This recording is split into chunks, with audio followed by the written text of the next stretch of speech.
Mr. Rodriguez, kailan niyo po balak pirmahan yung mga divorce papers para po sana ma-process na the soonest possible time? Attorney, saka na lang natin pag-usapan yan. What exactly do you mean by that, Mr. Rodriguez? Well, you see kasi recently nagkaroon ng spotting yung wife ko. At alam ko kinakabahan siya pag pinag-uusapan niyang divorce papers. So ayoko lang ma-compromise yung kanyang pregnancy. Okay, sige po. Asikasuhin ko na lang po yung mga ibang documents na kailangan po natin gawin. Baby, narinig mo yun? May pag-asa pa pala tayo sa daddy mo. At ipinapangako ko, kahit mapanganak ka na, hindi ako hahayaan na hiwalayan niya ako. As soon as maayos lahat yun, I'll let you know para we can proceed with the signing as soon as possible. Yes, we just need a little time. Okay?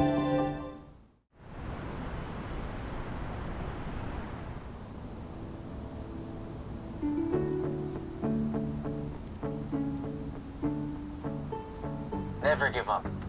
Kung mahal mo, paglaban mo. Grabe! Ang daming engagement ng post ni Tolitz. Sikat na talaga siya. Eh kung sinagot mo sana si Tolitz, baka kayo na ang pinakasikat na social media couple ngayon. Kuya Maki, andyan ka pala. Bigla-biglang sumusulpot. Seryoso? Wala na ba talagang chance si Tolitz sa'yo? Hindi ko kasi priority ang love life. May gusto pa ako muna ma-achieve na goal. Na makabalik ako sa States at, syempre, maging famous. So, wala na talagang pag-asa si Tolitz sa'yo? Alam mo, mabait naman si Tolitz. Masipag, maasahan. At ipinapakita niya kung gaano ka ka-special sa kanya. Ang sa akin lang, bigyan mo siya ng chance. Excuse lang, kuya. Basta, bigyan mo siya ng chance.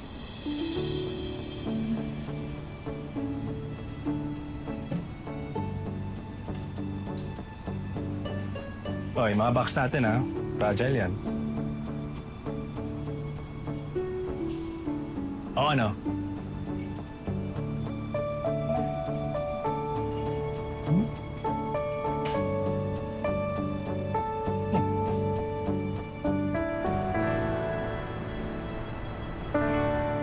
Pero okay lang ba sa'yo na magkawatak-watak kayo? Baka pagsisihan mo yan balang araw.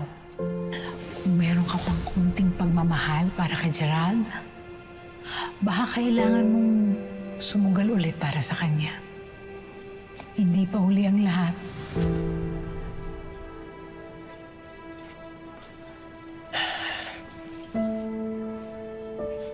Hi, Ma. Hi, Gina. Sorry, kanina ka pa ba?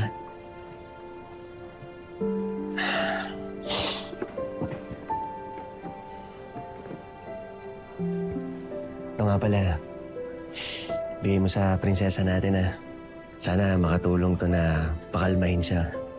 Pampatulong na rin. Payap mo sa kanya to ha, kapag namimiss niya ako.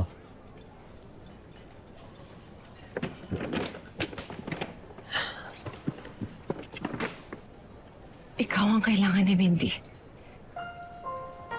Kailangan ni Mindy ang daddy niya. Sorry, Gina. Gustuhin ko man. Pero hindi ako pwedeng lagi nasa tabi ni Mindy. Pero sisikapin ko pa rin na magampan yung responsibilidad ko sa kanya bilang ama. Kahit na hiwalay na tayo. Yeah, about that. Actually, nagpakita sa'yo. Ngayon, kasi gusto kong sabihin sa'yo in person na I didn't sign the divorce paper. Akala ko final na yung decision. Yeah, you know, that was the plan.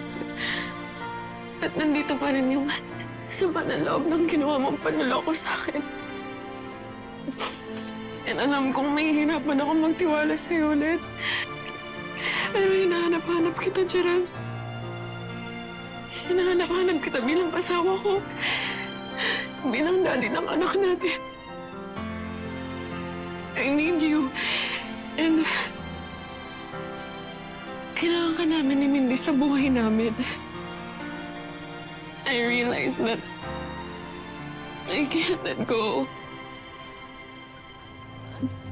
Despite of all the pain, I still choose you. And I still love you.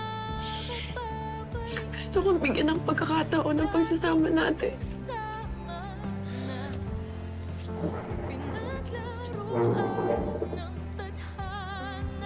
Talaga, Gina.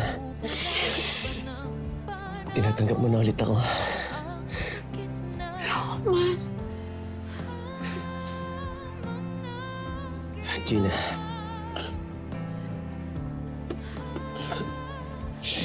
Salamat. Akala ko hindi ko na ulit maririnig na tawagin mo kung mahal. Pinapangako ko. Patutunayan ko sa'yo na tama ang desisyon mo na tumaya sa akin. Hindi na ulit kita bibigoyin.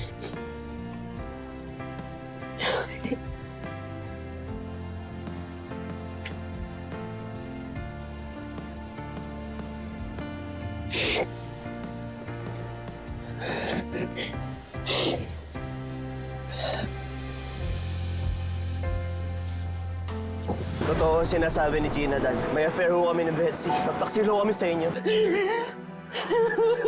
ayop ka.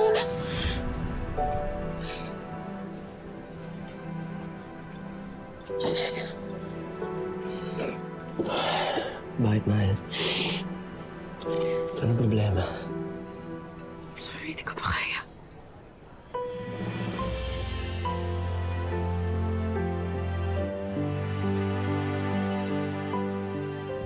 Di ba sinabi ko na sa'yo, ayoko na makikita yung pagmumukha niyan dito sa pamamahay na to? Dad, I've made up my mind. Nagbalikan na po kami. Ano? Di porket napaalis na nila ako sa mansyon, madidispatcha na nila ako basta-basta. Di ako papayag na si Betsy lang magpapakasasa sa pera ni Robert. Malamang may ginawang masama si Aling Susan dati, kaya siya napalaya sa bahay niyo. Parang may binabalak na naman siya. Noon pa man mukhang pera na yan si Aling Susan. Kaya hindi na ako magtataka kung kasabot niya si Betsy sa plano na yan.